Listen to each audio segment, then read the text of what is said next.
तो सवाल जवाब के सिलसिले को आइए शुरू करते हैं।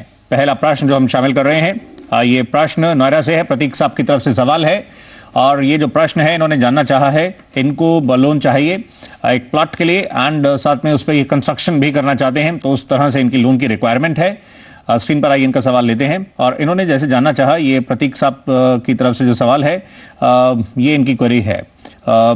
ये जिस तरह से इनकी बलवंत साहब रिक्वायरमेंट है, ये कॉम्पोजिट लोन के श्रेणी में जिस तरह से फॉल करेगी और इसमें ये जब आगे बढ़ेंगे, इन्होंने बताया इनकी एनुअल इनकम जिस तरह से 5 लाख पर एनम है, इसमें कॉम्पोजिट में क्या जब ये आगे बढ़ते हैं जो ऑप्शंस रहेंगे उसमें क्या टाइम बाउंड मैनर में एक समयबद्ध तरीके में क्या उसमें कंस्ट्रक्शन भी जरूरी होगा, ये किस तरह से वर्क करेगा कॉम्पोजिट लोन जो है? देखिए सौरभ जी, ऐसा है कि कंपोजिट लोन जो है वो नॉर्मली सेल्फ कंस्ट्रक्शन के लिए मिलता है, जिसमें आपको जो प्लॉट खरीदते हैं उसके कॉस्ट और उसके ऊपर जो कंस्ट्रक्शन करते हैं दोनों के ऊपर होम लोन मिलता है।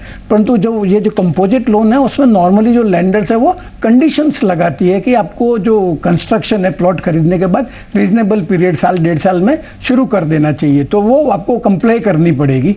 और बाकी जैसे ये जो लोन है, जो कंपोजिट लोन है, वो सब जगह से नहीं मिलता है, सब बैंक्स कंफर्टेबल नहीं है। तो जैसे स्टेट बैंक है, एक्सिस बैंक है, ICICI बैंक है, HDFC लिमिटेड है, वो देते हैं, उनको अप्रोच कर सकते हैं। और बैंक एक पैसा भी डिसबर्स करेगी उसके पहले आपका जो कंट्रीब्यूशन है, जैसे अगर 20 लाख से कम है तो 10% आपका कंट्रीब्यूशन है वो आपको लगाना पड़ेगा। और जैसे जैसे जो कंस्ट्रक्शन की प्रोग्रेस होगी उसके बेसिस पे उसी फेज मैनर में बैंक भी आपको डिसबर्स करेगी। और उसके लिए आपको या तो सर्टिफिकेट वगैरह सबमिट करना पड़ेगा या फोटोग्राफ भेजना पड़ेगा। और बैंक अगर इंसिस्ट कर सकती है कि वो उनका खुद का रिप्रेजेंटेटिव वेरिफिकेशन करने के लिए भेजेंगे।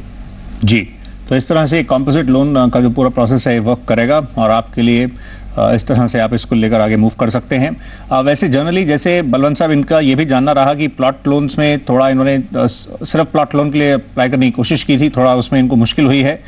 ये जानना चाह रहे हैं क्या जिस तरह से होम लोन की कंपैरिजन में प्लॉट लोन थोड़ा स्ट्रिंजेंट रहता है, ये कॉम्पोजिट लोन किस तरह से इसको ये एनालाइज करें?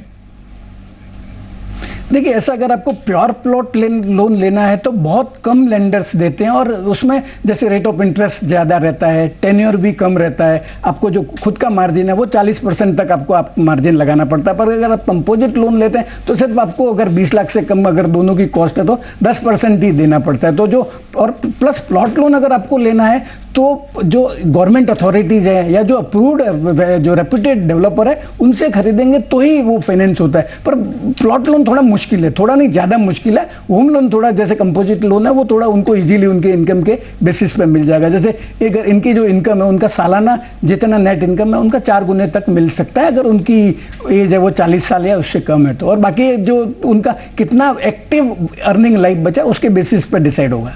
जी, आइए अगला प्रश्न शामिल करते हैं।